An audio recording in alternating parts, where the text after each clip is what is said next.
कधीकधी तुला असं वाटतं की तू खूप मेहनत करतोस, पण तरीही यश मिळत नाही. पण लक्षात ठेव, प्रत्येक प्रयत्नाचं फळ लगेच मिळत नाही. काही गोष्टींना वेळ लागतो. जसं झाड लावल्यावर लगेच फळ मिळत नाही, तसंच जीवनातही काही गोष्टींना वाढण्यासाठी आणि फुलण्यासाठी वेळ लागतो बाळा. इतरांच्या आयुष्याशी तुझ्या आयुष्याची तुलना करू नकोस. प्रत्येकाचा मार्ग वेगळा असतो. कुणाचं यश लवकर येतं तर कुणाचं थोडं उशिराने येतं.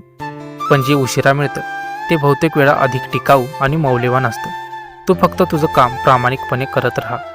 मनात चांगले विचार ठेव. कुणाचं वाईट करू नकोस आणि कुणाचं वाईट मनातही आणू नकोस. जेव्हा तुझं मन स्वच्छ असतं तेव्हा माझी कृपा तुझ्यावर अधिक होते बाळा. तुला अजून खूप आनंद अनुभवायचा आहे.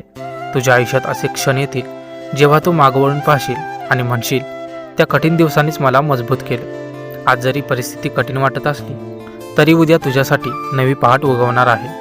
प्रत्येक अंधारानंतर प्रकाश येतोच, हा निसर्गाचा नियम आहे. तुझ्या मनात भीती ठेवू नकोस. भीती माणसाला कमकुवत बनवते. विश्वास माणसाला शक्ती देतो. माझ्यावर विश्वास ठेव आणि धैर्याने पुढे चालत राहा. तू ज्या गोष्टीसाठी प्रार्थना करतो आहेस त्या गोष्टी तुझ्या आयुष्यात योग्य वेळी येतीलच.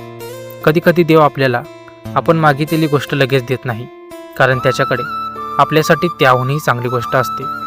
बाळा, तुझ्या आयुष्यात अजून खूप चांगले दिवस येणार आहेत, म्हणून निराश होऊ नकोस.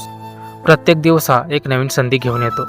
फक्त एवढं लक्षात ठेव, जेव्हा तुझं मन खूप अस्वस्थ होतं तेव्हा शांतपणे डोळे बंद कर आणि म्हण, श्री स्वामी समर्थ. हा मंत्र तुझ्या मनाला शांती देईल, तुझ्या आयुष्यातील अडचणी कमी करेल आणि तुला योग्य मार्ग दाखवेल.